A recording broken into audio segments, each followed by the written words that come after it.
How's it going, guys? Today we're gonna compare the Oppo Find X3 Pro against the Samsung Galaxy S21. So let's just go straight into the big differences. For some reason, all of my mics that I have doesn't work with the Oppo phone, so to be fair, I'm just gonna record all the audio straight from these phones.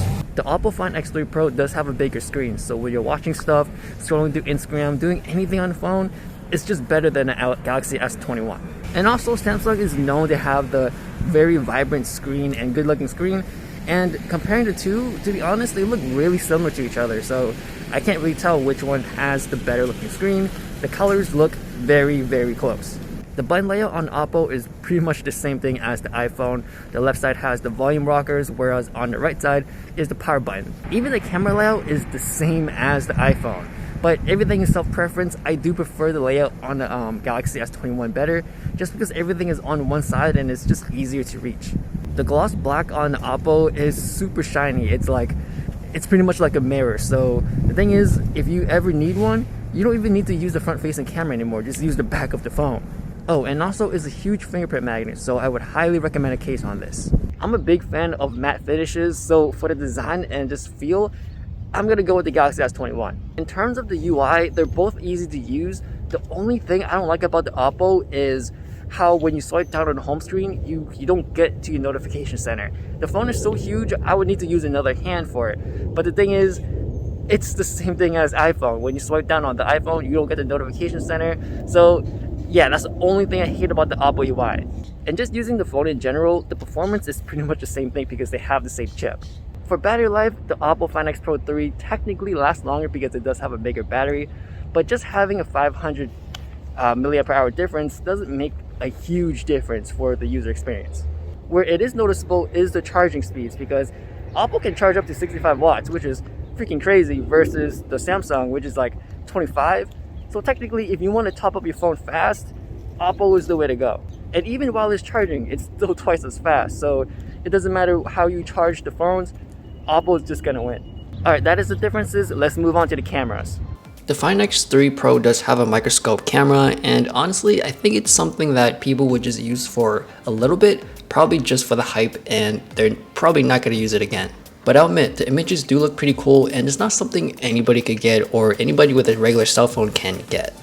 The Find X3 Pro also has this movie mode where you can actually use a log profile or an HDR profile, which is really cool for some people that are really movie buffs or video buffs. Whereas on the Samsung, it's basically in regular video mode, but just more options. Moving on to portrait mode, the first thing I notice is the HDR. On the Oppo, it's really good. For Samsung, you do have that signature contrasty look, so the shadows are more crushed. For the background blur, it's pretty inconsistent. Sometimes the Oppo is more blurrier, and sometimes the Samsung is more blurrier. For colors, the S21 is still more vibrant. It's not by much, but you do notice a difference. For the front-facing camera, there's no questions asked that the Samsung is the winner. It's not overblown, everything is correct, and the skin tone looks better too, but that's just my opinion. Next up is the 50 megapixel camera, and honestly, I can't tell the difference. I'm looking on my screen right now, or even looking at the Oppo screen, the phone screen.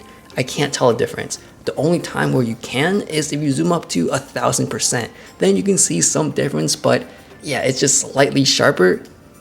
Honestly, I don't think a lot of people would use this.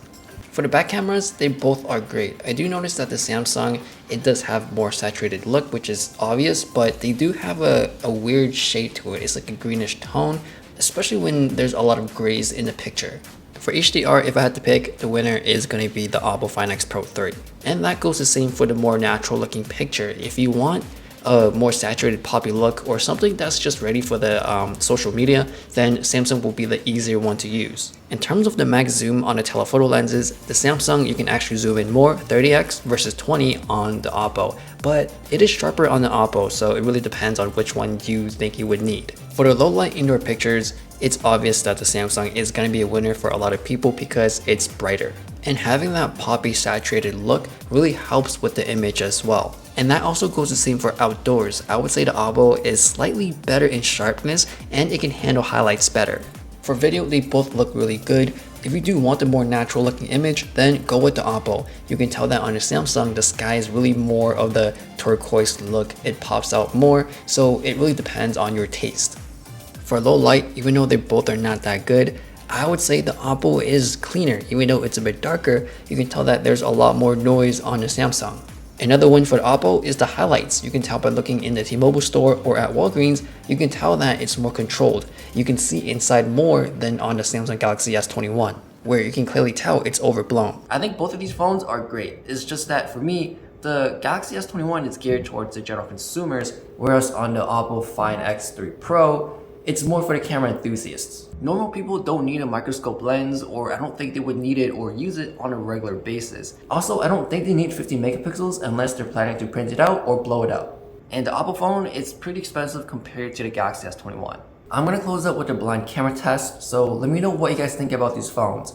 Also, it would be nice if you guys can leave a like. If you guys want to see more comparisons, you know where to find me, and also you guys can follow me on Instagram. The links will be down below if you guys are interested. Thank you for watching, and I'll see you guys later.